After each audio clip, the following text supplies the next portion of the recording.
Okay, we hear a smattering of applause from our enormous audience. Stay with us. We'll be right back with more hot topics, and we need hot.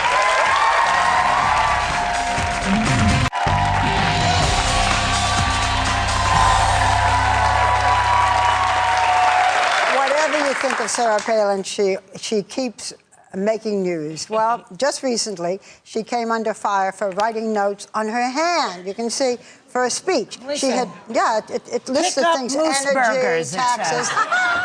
Anyway, she criticized President Obama's use of the teleprompter, and she also talked about how do you feel about, I think she said, this hopey-changey thing. I mean, hopey-changey? How's that hopey-changey thing working out? What is she, 12? Hopey-changey. Listen, you know what? She gets to people. She has a way, she has a style, and she gets to people, all right. Yeah, she got to Robert Gibbs yesterday. A lot of people like her and think well of her because she feels she tells it like it is, and they agree. But let me go on. One of the people who kind of feels the way you do, Joy, is the White House press secretary, Robert Gibbs. So he had his press conference yesterday, and he couldn't help by bringing it up in a discussion on health care. Take a look. There's some in their party that want to do away with, as you saw during the presidential campaign, the entire, I wrote a few things down.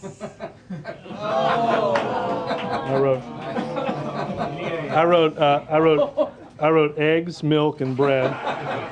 I crossed out bread just so I can make pancakes for Ethan if it snows, and then I wrote down hope and change just in case I forgot. Well, they're having a lot of fun.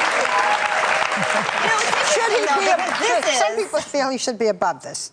Well, he doesn't have he's to not be. above much. I mean, we've seen his press conferences. He gets a little snarky here and there. But Robert Gibbs, I mean, like think about he's the voice box of the White House, right?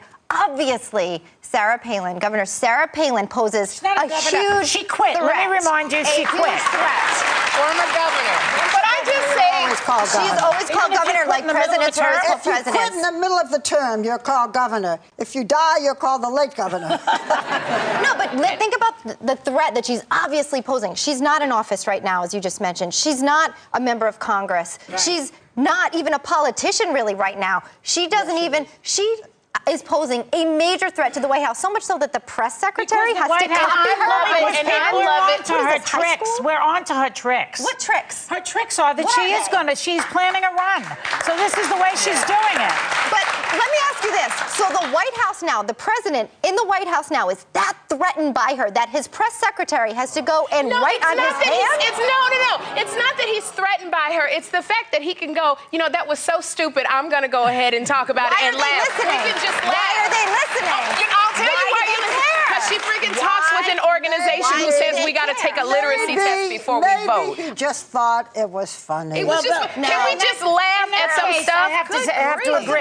Now the White House isn't joking about things. Okay, that's the problem with it. It wasn't funny enough. Because he's not funny. It should have said pick up moose burgers or something like that. Then it would have been funny. But the reason why I like it, because it wasn't the moose burgers. He wasn't making a dig at her. It was just the fact it was eggs, milk, cheese. He wasn't making a dig at her. He's wasting the Americans' time. Can we not be so serious for a minute? Can we just laugh? It's a recession. Wait.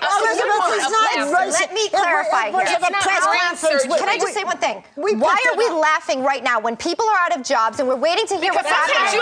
Sometimes you need a little bit of laugh. Sometimes you just need to sit down and laugh. When the press secretary is up there being the mouthpiece for the White House during a time of crisis like we've been in for so long, don't make a joke and write on your hand. Excuse me, one second. During the Bush administration, when boys were getting killed, people were making jokes in the White House. So don't give me this crap, Elizabeth. Elizabeth. Secretaries are making jokes, writing on their hand.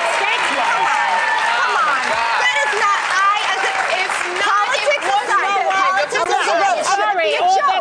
on that one. He's not a comedian. Get up there and tell us what the heck is going on with jobs. It is. Well, all right, so let me weigh in. People are losing jobs. The president's got a lot in his hands, whether he's doing a good job or a bad job. But the fact that he does this and takes 30 seconds in a press conference, which the whole country does not have to watch and usually doesn't, is not going to help people or hurt people getting jobs. We have to have a little perspective. No, he should be taking his job more seriously. The day everything is so glum and that we can't find one moment to get a smile is a bad day in America. Thank you for making us chuckle, Gibbs. Wait, are you trying to put comedians out of business? No, guess what? I'm trying to keep comedians out of working in the White House because there's no point in it right now. There are people, So if he's writing anything on his hands, how about reminding people when their jobs are coming back, where the stimulus money is actually going to be spent? Was not all about what was written on the hand. You know, it's immature. So there's no place for levity in a difficult time? Is that what you're saying? So you guys are, I love how this is okay now. If this would have happened in the past administration during a time of war, which we're still in right now, if you want to joke about men being killed and a joke in the White House, we are in 2 wars now. Where are all the peace signs now? Where is this? Where is you? So now comedy's okay. Come on. No, it's not okay in the White every House. time Elizabeth, it was joking and it was nothing going on. Take me a little seriously. All I'm saying is just a little. Nobody is disputing the fact that there are jobs that need to be filled. No, but many people are not disputing the fact about what Sarah Palin is saying. She has a point of view, and she says it, and she gets through. All I was saying was a little balance, because this is a country that seems to be so full of rage now, and it would.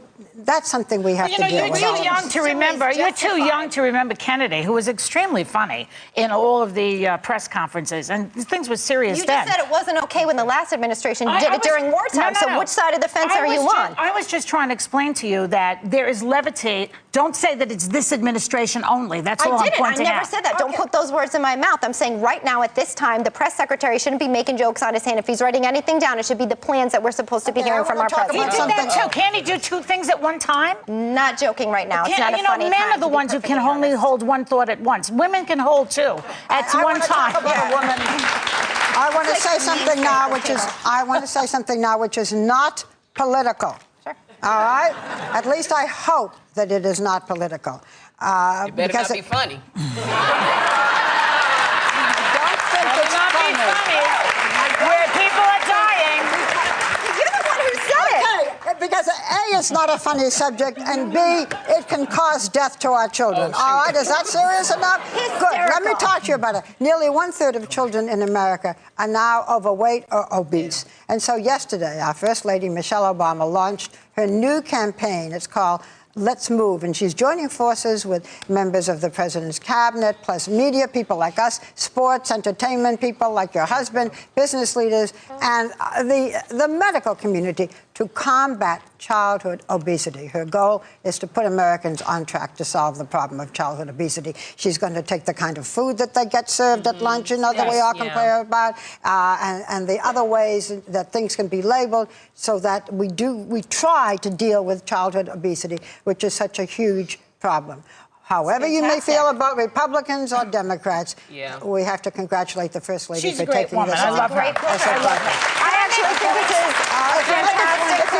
If you make it fashion, if you're funny. Well, I don't know if it's funny, but I want to make a point. You know, when that whole thing about the word retard was on the papers the other day, and she was mad, Sarah Palin was furious with Rahm Emanuel for using the word, but she was not angry with Rush Limbaugh. She said it was satirical. Rush Limbaugh, yes, well, I wasn't on that day. So, but I mean, she said he was satirical. So even she finds Rush Limbaugh amusing about retarded children. I'm just making that point.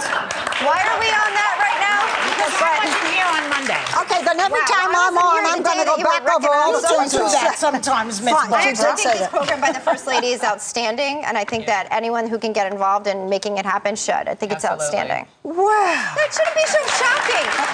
Wait a minute. Can I just say, why anytime do I say something in support of our president or the First Lady, is it like, wow, look at you little Republican actually having an open mind? Come on, that's not fair. Okay.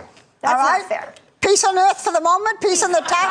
If I ever said something good about Bush, I feel like we would have an earthquake in New York City. No, see, that never happened, so we don't have to worry about it. Whoopi, have a nice day, Whoopi. We'll be right back with Jackie